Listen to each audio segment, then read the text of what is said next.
बच्चों, hello students. आज हम किरचॉफ के द्वितीय नियम के बारे में स्टडी करेंगे। इसके पहले हम किरचॉफ का प्रथम नियम पढ़ चुके हैं। किरचॉफ का प्रथम नियम, जिसको संधि नियम कहते हैं, धारा नियम भी कहते हैं, तो हम वो पढ़ चुके हैं। आज हम किरचॉफ का द्वितीय नियम देखेंगे। ये हम जान चुके हैं कि वैज्ञानिक किरचॉफ ने जटिल विद्युत परिपथों में धारा वितरण को ज्ञात करने के लिए, अर्थात धारा के मान को ज्ञात करने के लिए दो नियम दिए। तो प्रथम नियम हम पढ़ चुके हैं, आज हम द्वितीय नियम पढ़ रहे हैं।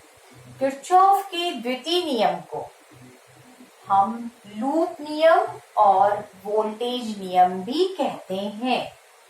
लूप नियम और वोल्टेज नियम, यदि हम इसे याद रखते हैं तो किरचॉफ का द्वितीय नियम बहुत अच्छे से एक्सप्लेन कर सकते हैं, बहुत अच्छे से व्याख्या कर सकते हैं। तो किरचॉफ के द्वितीय नियम को अभी मैंने जस्ट बताया, लूप नियम या वोल्टेज नियम कहते हैं। लूप का मतलब होता है बंद परिपथ, क्लोज्ड सर्किट। ये बंद विद्युत परिपथ में लागू होता है। सबसे पहले जब हम नियम लिखते हैं तो इस बात को बहुत अच्छे से ध्यान रखना है कि इस नियम में बंद विद्युत परिपथ लिखना बहुत ही आवश्यक है। तो ये नियम, पहली बात, ये नियम बंद विद्युत परिपथ के लिए लागू होता है, और ऐसा बंद विद्युत परिपथ जिसमें कई प्रतिरोध और कई सेल सम्मिलित होते हैं। ओके, कई प्रतिरोधकों और कई सेलों से सम्मिलित बंद परिपथ होना चाहिए। उसमें किरचॉफ का द्वितीय नियम अप्लाई होता है।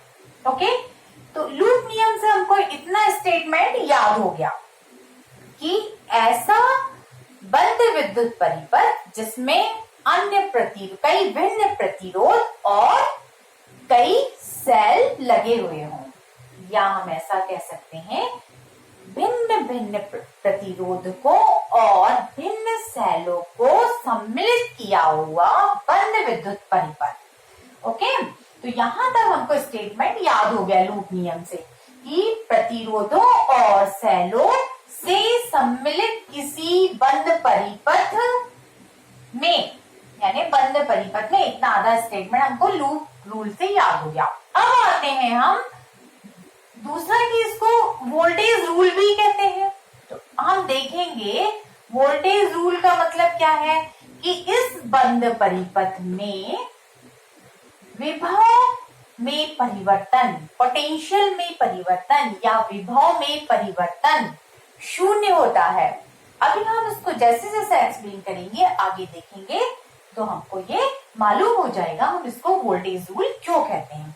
तो आइए स्टेटमेंट हम देखते हैं कि किरचॉफ के द्वितीय नियम अनुसार भिन्न प्रतिरोधकों और भिन्न सेलों को सम्मिलित किए हुए बंद विद्युत परिपथ में विभिन्न खंड, जो कई सेक्शन होते हैं, विभिन्न खंड जिसमें बहने वाली धारा और संगत प्रतिरोध, जो विभिन्न खंड हैं उसमें जो प्रतिरोध लगे हुए होंगे, तो उनमें बहने वाली धारा, जो विभिन्न खंड देंगे, अभी हम एग्जाम्पल द्वारा समझेंगे, विभिन्न खंडों में बहने वाली धारा, और वह धारा जिस प्रतिरोध में बह रही है उसको ले लीजिए।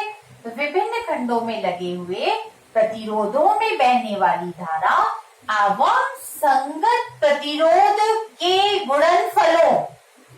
तो यहाँ पर हो गया, आपने क्या देखा, जो भी हम अभी एग्जाम्पल द्वारा समझेंगे कि जटिल विद्युत परिपथ के जितने भी सेक्शन हैं और उनमें जितने भी प्रतिरोध लगे हुए हैं, तो सारे प्रतिरोध ले लीजिए और उनमें बहने वाली धारा ले लीजिए, और इनके पूरा सभी प्रतिरोध और इनमें बहने वाली धारा, मतलब धारा और उसका संगत प्रतिरोधों का गुणा कर दीजिए और सबको जोड़ दीजिए। तो इसको कहा जाता है कि बंद परिपथ के विभिन्न खंडों में लगे प्रतिरोध एवं उनमें बहने वाली धारा के गुणनफल का योग कर लिया हमने, यानी समस्त गुणनफलों को ले लिया। तो ये हो गया, यहाँ तक हो गया प्रतिरोध और धारा के गुणनफलों तथा जो सेल लगे हैं विभिन्न खंडों में सभी सेलों के विद्युत वाहक बलों का योग कर लीजिए।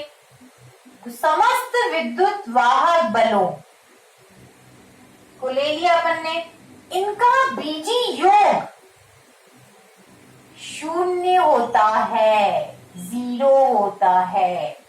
तो बच्चों आपको समझ में आ गया होगा कि कोई बंद परिपथ है जिसमें कि प्रतिरोध लगे हुए हैं और सेल लगे हुए हैं।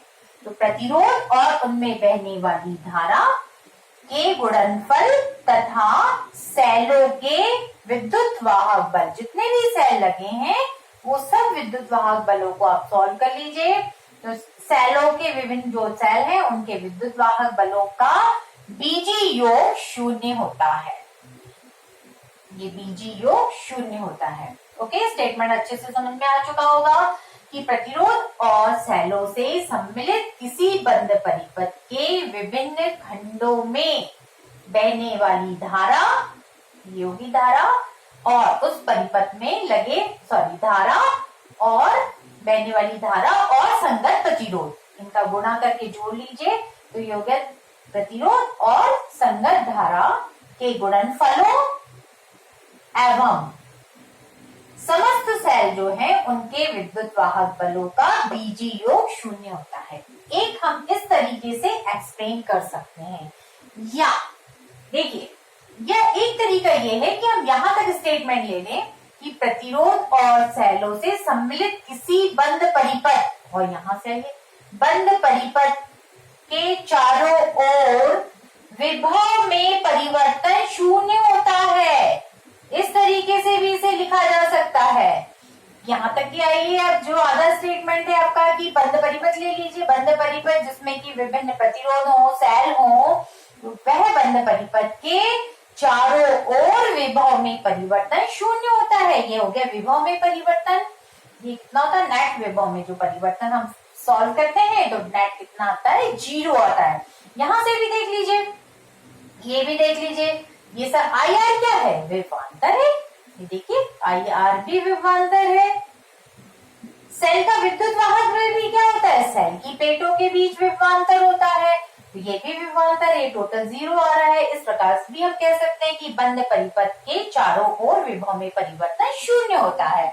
तो आई होप आपको स्टेटमेंट बहुत अच्छे से समझ में आ चुका होगा।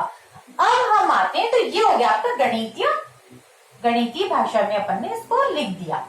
ओके, जो मैंने पहले ही इसको लिख दिया था, ये गणितीय भाषा हो गई। गणितीय भाषा में इस स्टेटमेंट को क्या लिखा है हमने कि बहने वाली धारा संगत प्रतिरोध के गुणनफल का योग हो गया, पूरे गुणनफल आ गए। अब हम समस्त सेलों के विद्युत वाहक बलों का बीजी योग 0 होता है। ओके, और नीचे ये यदि आप इस टाइप से लिखते हैं तो विभव में परिवर्तन 0 होता है। ये इसका गणितीय रूप हो गया। ओके, ये गणितीय रूप हो गया, इस टाइप से लिखते हैं तो ये गणितीय भाषा में हो गया।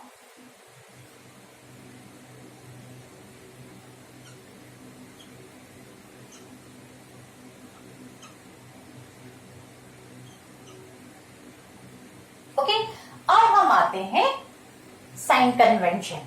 साइन कन्वेंशन में चिन्ह परिपाटी पर आते हैं कि ये आई आर जो है इसको कैसे चिन्ह लेने हैं, हमको प्लस लेना, कब माइनस लेना है। जो विद्युत वाहक बल है इसको कब प्लस लेना है, कब माइनस लेना है, यानी कब हमको धनात्मक लेना है और कब ऋणात्मक लेना है। तो यहाँ पर जो सबसे पहले हम देखते हैं आई आर के बारे में। तो यदि हम किसी बंद परिपथ में कोई भी एक पॉइंट सेलेक्ट कर लेते हैं और उससे चलना शुरू करते हैं, तो जो हम चल रहे हैं उस रास्ते में भी धारा का भी वही रास्ता है। मतलब हमारे ट्रैवर्स करने का रास्ता और धारा के चलने का रास्ता यदि सेम हो, जैसे सेम हो, तो हम आई आर को धनात्मक लेते हैं।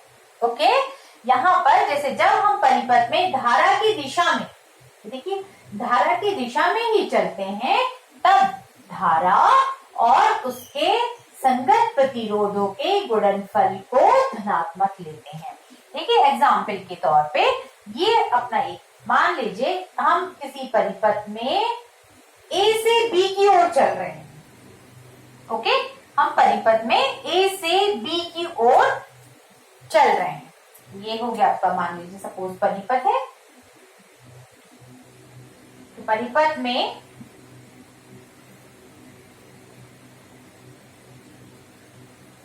ए से बी की ओर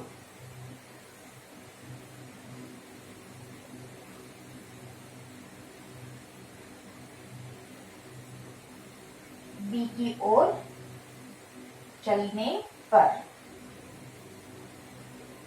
ठीक है, धारा भी इसी दिशा में बह रही है। सपोज धारा जो है, मान लीजिए आई धारा बह रही है, ये धारा आई बह रही है, इसी हम भी इसी तरफ चल रहे हैं, धारा आई भी इसी ओर बह रही है, और ये है प्रतिरोध आर। तब आई आर जो होगा, यहाँ पर हम ले रहे हैं धारा गुणे प्रतिरोध।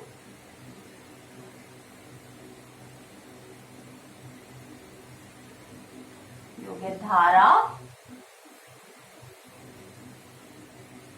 गुणित प्रतिरोध। तो यहाँ पर ये जो आंसर आता है, ये कैसा आंसर आएगा? धारा गुणित प्रतिरोध का आंसर कैसा आएगा? मतलब चिन्ह कैसा लेना है हमको? आई आर का चिन्ह लेना है धनात्मक। ओके, धारा हो गई आई, प्रतिरोध हो गया आर, और चिन्ह लेना है हमको पॉजिटिव। ओके, ठीक इसी प्रकार से हम इसको चलने की दिशा उल्टी कर लीजिए। यहाँ पर जब हम परिपथ में धारा के विपरीत दिशा कर लीजिए, इसको धारा के विपरीत दिशा में चल रहे हैं। ओके, मान लीजिए धारा इधर चल रही है, हम इधर चल रहे हैं।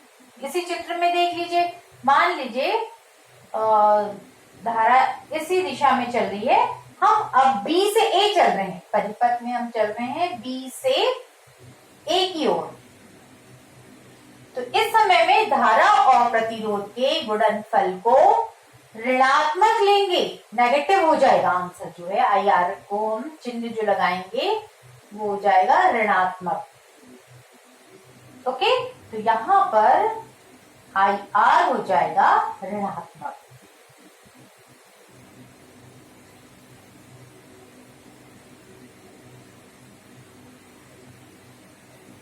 और ये आई आर को हम देंगे नेगेटिव। ओके, तो ये हो गया आपका धारा के आई आर के लिए हो गया। आई आर के लिए चिन्ह परिपाटी होगी, यदि हम धारा की दिशा में चलते हैं तो, और धारा आई आर को हम पॉजिटिव लेंगे, और धारा की यदि हम विपरीत चलते हैं तो आई आर को हम नेगेटिव लेंगे। प्लीज इसका आप स्क्रीनशॉट ले लीजिए और इसको नोट कर लीजिए। इसके बाद हम ई के बारे में यानी विद्युत वाहक बल के बारे में देखेंगे।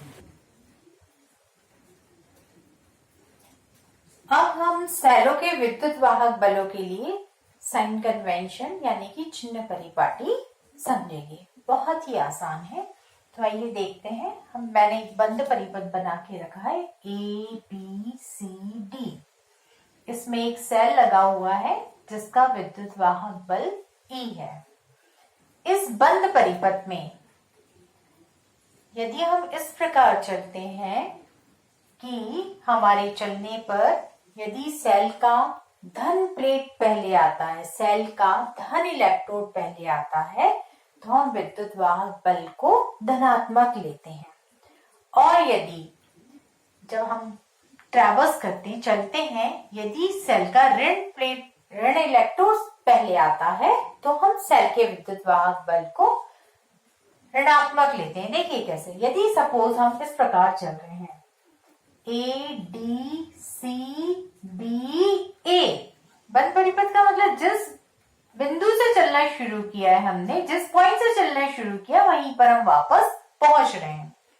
तो हम चल रहे हैं ए डी सी बी ए। तो जब हम बी से ए की ओर जा रहे हैं तो हम देख रहे हैं यानी इस पूरे रास्ते में सबसे पहले हमको जो सेल मिल रहा है उसका ऋण इलेक्ट्रोड टकरा रहा है, स्ट्राइक हो रहा है। सबसे पहले ऋण इलेक्ट्रोड आ रहा है, इसलिए यहाँ पर जब हम इस प्रकार से चलते हैं तो सेल का विद्युत वाहक बल E ऋणात्मक होगा। ठीक है, मैंने इसको लिख दिया है कि जब हम ADCBA पाथ पर चलते हैं, यहाँ पर लिख दिया है एग्जाम्पल में, ADCBA में चलने पर ऋण इलेक्ट्रोड पहले आता है, इसलिए विद्युत वाहक बल ऋणात्मक होगा। और ये थ्योरी लिख दी है कि परिपथ में हम जब चलते हैं, यदि सेल का ऋण इलेक्ट्रोड पहले आता है तो विद्युत वाहक बल जो है वो ऋणात्मक होगा। ओके, ऋण इलेक्ट्रोड पहले आ रहा है। तो ठीक इससे जस्ट विपरीत भी है कि हम यदि इस प्रकार चलते हैं कि पहले धन इलेक्ट्रोड सामने आता है तो विद्युत वाहक बल धनात्मक होगा। जैसे कि मान लीजिए आप बी से चलें या सी से चलना शुरू करें, सी डी ए, देखिए अब सेल आ गया, हमको धन इलेक्ट्रोड पहले मिल रहा है।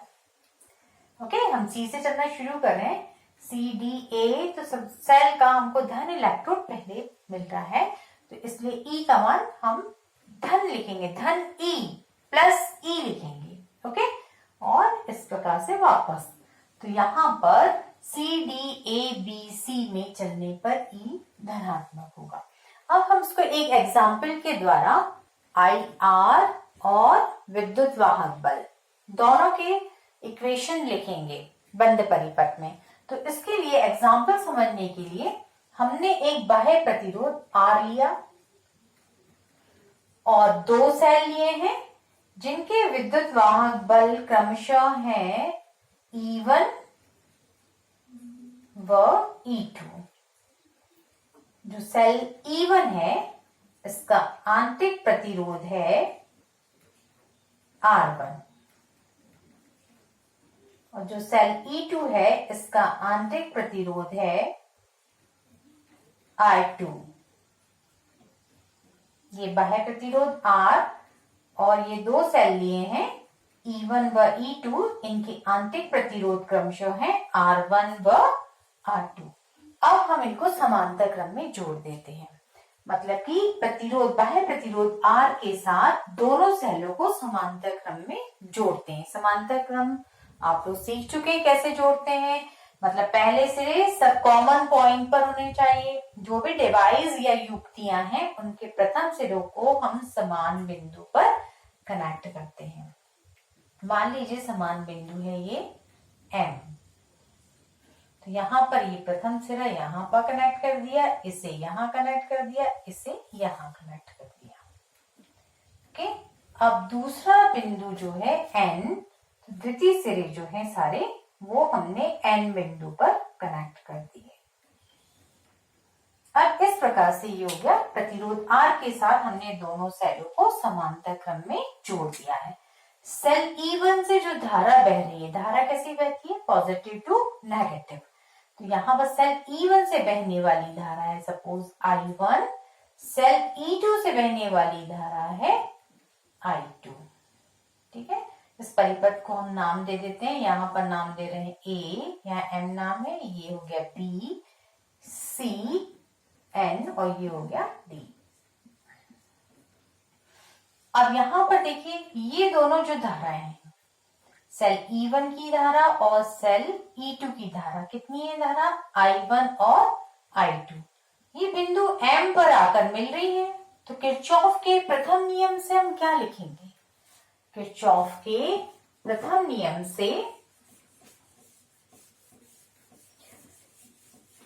किरचॉफ के प्रथम नियम से दोनों धाराएं M बिंदु पर मिल रही हैं, तो आने वाली दोनों धाराएं कैसी होती हैं, किरचॉफ के प्रथम नियम से आने और संधि की ओर आने वाली दोनों धाराएं धनात्मक होती हैं। तो इस प्रकार से I1 इसको भी पॉजिटिव ले लेंगे, I2 भी पॉजिटिव लेंगे। हमने प्रथम नियम पढ़ चुके, संधि की ओर आने वाली धाराएं धनात्मक और जाने वाली ऋणात्मक होती हैं। तो इस प्रकार से संधि M पर सेल E1 और E2 दोनों की जो धाराएं आ रही हैं वो है क्रमशः I1 और I2, दोनों पॉजिटिव होंगी और इसको हम टोटल मिला के नाम दे रहे हैं I3। ओके, ये एक इक्वेशन बन गया।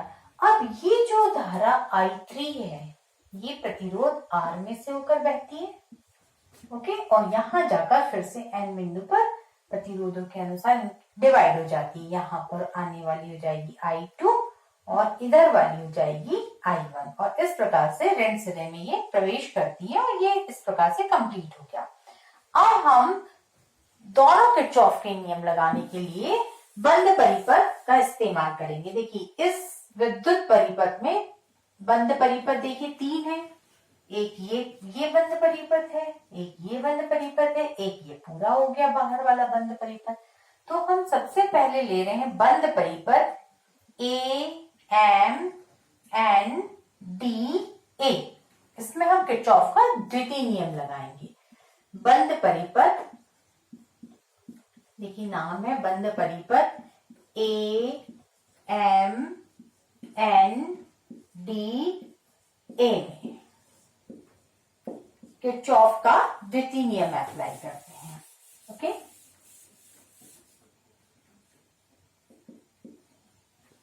किरचॉफ द्वितीय नियम से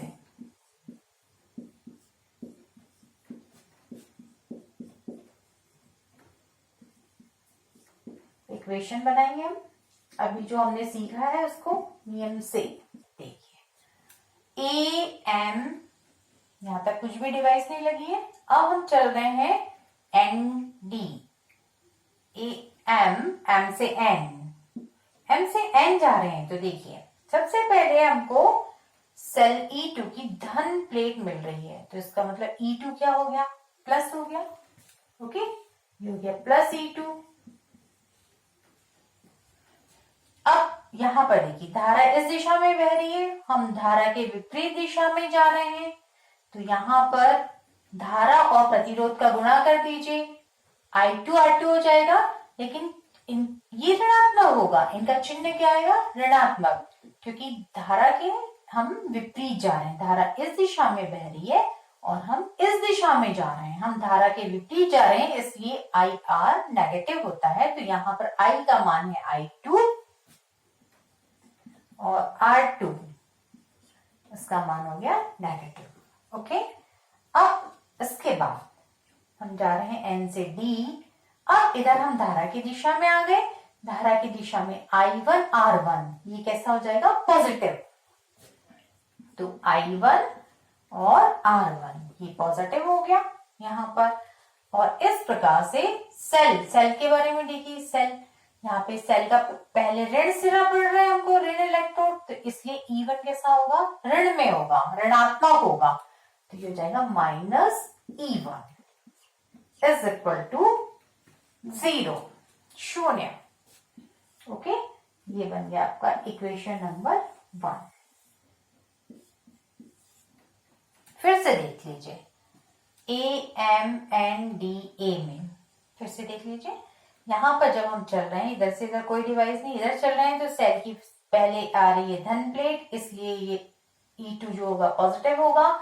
और उसके बाद हम जब इधर चल रहे हैं तो यहाँ धारा इस दिशा में बह रही है, हम इस दिशा में चल रहे हैं, इसलिए I2 R2 नेगेटिव होगा, ऋणात्मक होगा। अब हम ऐसे चल रहे हैं यानी धारा की दिशा में, तो IR पॉजिटिव होगा।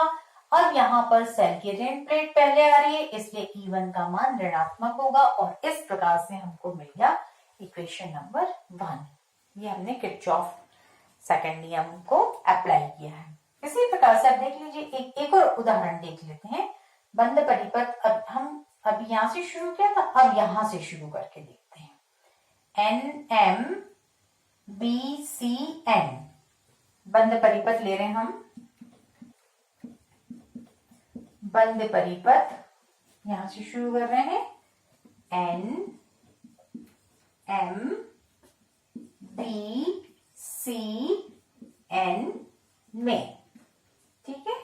यहां से हम शुरू कर रहे हैं N से M। तो यहाँ पे देखिए धारा की दिशा में चल रहे हैं, तो I2 R2 हो गया आपका पॉजिटिव,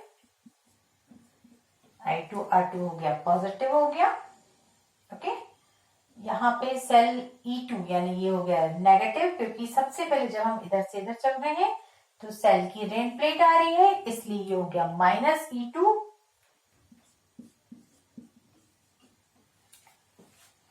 -E2। अब हम इधर से इधर चल रहे हैं, तो यहाँ पर ये है प्रतिरोध R और इसमें बहने वाली धारा है I3। धारा की दिशा में चल रहे हैं, इसलिए I3R का मान पॉजिटिव होगा और यहाँ पे सर्किट कंप्लीट। तो ये हो गया आपका I3 पॉजिटिव होगा धारा की दिशा में चलने के कारण, I3R, और यहाँ पर था आपका -E2 इक्वल टू 0। ये हो गया आपका इक्वेशन नंबर 2। यहाँ पर हम I3 का मान रख देंगे। I3 का मान कितना है इक्वेशन 1 से, I1 प्लस I2। ये I3 का मान हो गया यहाँ पर, ये हो गया R, और बाकी जो सेम रहेगी इक्वेशन आपकी, I2 R2 I3 का मान रख दिया, ये हो गया इक्वेशन नंबर 2। ठीक है, समझ में आ गया होगा आपको। यहाँ से यहाँ चले हम, तो यहाँ धारा की दिशा में, इसलिए I2 R2 पॉजिटिव हो गया। यहाँ पे सेल की इलेक्ट्रिक प्लेट आ रही है, इसलिए -E2 हो गया। फिर से धारा की दिशा में हो गया, तो I3R भी पॉजिटिव हो गया। तो इस प्रकार से बहुत ही आसान है, इसको अच्छे तरीके से सीखिए, क्योंकि यहाँ इसके बाद नेक्स्ट जो पॉइंट है आपका व्हीटस्टोन ब्रिज, उसमें ये अप्लाई होता है, इम्प्लीमेंट होता है। वेरी इंपॉर्टेंट पॉइंट है व्हीटस्टोन ब्रिज में, आरोपित इसको लगाया जाता है। तो इस प्रकार से समीकरण 1 और 2 से हम धारा का मान ज्ञात कर सकते हैं। समीकरण 1 व 2 से धारा I1 व I2 ज्ञात कर सकते हैं। ओके, यहाँ पर ज्ञात कर सकते हैं। अब यहाँ पे इसके बाद हम एक छोटा सा पॉइंट समझेंगे कि किरचॉफ सेकंड लॉ जो है, इसमें ऊर्जा संरक्षित होती है। ठीक है, ओके, स्क्रीनशॉट करके इसे नोट कर लीजिए।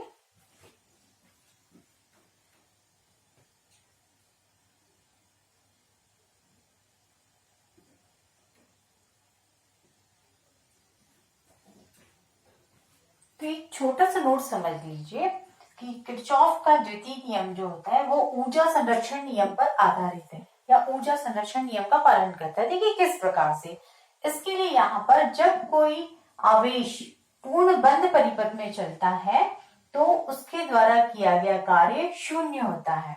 जब कार्य शून्य है तो ऊर्जा में कोई परिवर्तन नहीं होगा। कार्य कैसे शून्य होता है, देखिए जल्दी से समझिए विभवांतर की परिभाषा से।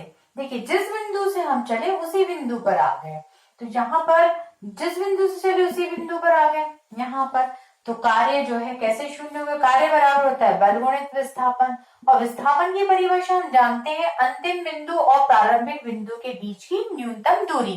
तो यहाँ अंतिम बिंदु भी वही है और प्रारंभिक बिंदु भी यही है, अंतिम बिंदु भी यही है, तो यहाँ इनके बीच की दूरी कितनी हो गई, इनके बीच की दूरी हो गई 0।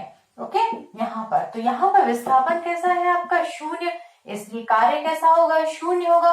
तो जब कोई कार्य ही नहीं किया है तो ऊर्जा में परिवर्तन होने का सवाल ही नहीं उठता, क्योंकि 11th क्लास में आप कार्य ऊर्जा प्रमेय पढ़ चुके हैं कि किया गया कार्य ऊर्जा के बराबर होता है। तो जब कार्य कोई नहीं हो रहा है तो इसलिए ऊर्जा में कोई परिवर्तन नहीं होगा, और इस प्रकार से यहाँ पर ऊर्जा संरक्षित होती है। Okay, that's all, thank you for watching.